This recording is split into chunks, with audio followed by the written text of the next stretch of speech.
বিকেলের নাস্তায় ভীষণ মুচমুচে একটা রেসিপি, মাত্র একটা ডিম আর একটা আলু দিয়ে তৈরি করে নিয়েছি। এটা এতটাই মজার যে একবার তৈরি করে খেলে বারবার তৈরি করে খেতে যাবেন। এটা এতটাই মজার একটা রেসিপি। আসসালামু আলাইকুম। রেসিপি তৈরি করে নেওয়ার জন্য আমি প্রথমে 1 কাপ পরিমাণ আটা নিয়ে নিয়েছি, দিয়ে দিচ্ছি পরিমাণ মতো লবণ আর দিয়ে দিচ্ছি 1 টেবিল চামচ পরিমাণ রান্নার রেগুলার তেল। এবার হাতের সাহায্যে খুব ভালোভাবে সব কিছু একত্রে মিশিয়ে নিচ্ছি। মিশিয়ে নেওয়া হয়ে গেলে অল্প অল্প করে পানি দিয়ে পারফেক্ট একটা ডো তৈরি করে নেব। আর একবারে বেশি পরিমাণ পানি দিতে যাবেন না, চেষ্টা করবেন অল্প অল্প করে পানি দিয়ে পারফেক্ট একটা ডো তৈরি করে নিতে।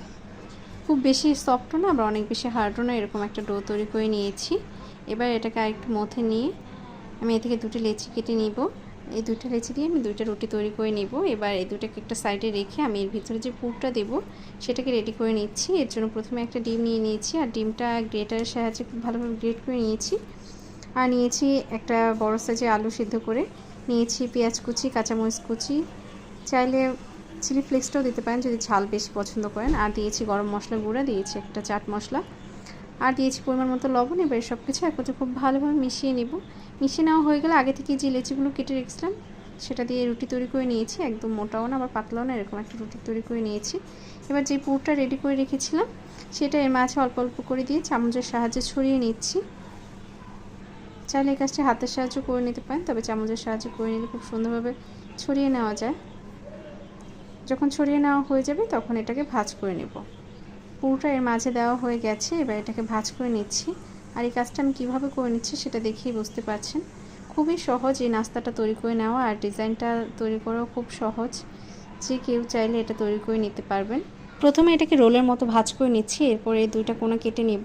যে এবড়ো থেবড়ো যে অংশটা আছে সেটা কেটে ফেলে দেব।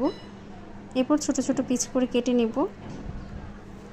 আপনাদের পছন্দ অনুযায়ী সাইজে কেটে নিতে পারেন। আমি একটু ছোট ছোট করে কেটে নিচ্ছি। বাচ্চাদের বিকেলে নাস্তা কিংবা টিফিনে যদি এভাবে তৈরি করে দিতে পারেন তারা তো মহা খুশি হবে, কারণ বাচ্চারা সবসময় একঘেয়েমি নাস্তা খেতে পছন্দ করে না।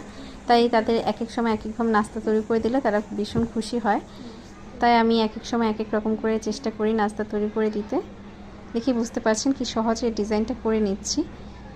হাতের সাহায্যে চাপ প্রয়োগ করলে এটা হয়ে যায় খুব সুন্দর এবং খুব সহজেই ডিজাইনটা করে নেওয়া যায়। সমস্ত নাস্তাগুলো এই একই পদ্ধতিতে আমি তৈরি করে নেব। তৈরি করে নেওয়া হয়ে গেলে এটাকে একটা পাতলা বেটারের মাঝে ডুবিয়ে নিব, যাতে করে এর ভিতরে আলুটা বাইরে বেরিয়ে না আসে। কারণ এইভাবে যদি আপনারা ভেজে নেন সেক্ষেত্রে আলুটা আবার বাইরে বেরিয়ে আসবে, তাই পাতলা একটা বেটার তৈরি করে নিচ্ছি। এর জন্য প্রথমে নিয়েছি 1/3 কাপ পরিমাণ আটা, আর নিয়েছি সামান্য পরিমাণ মরিচের গুঁড়া আর পরিমাণ মতো লবণ দিয়ে সব কিছু একত্রে খুব ভালোভাবে মিশিয়ে নিয়েছি। মিশিয়ে নেওয়া হয়ে গেলে হয়ে যাবে। এবার যে নাস্তাগুলো তৈরি করে রেখেছিলাম সেটাকে ডুবিয়ে নিলেই হয়ে যাবে।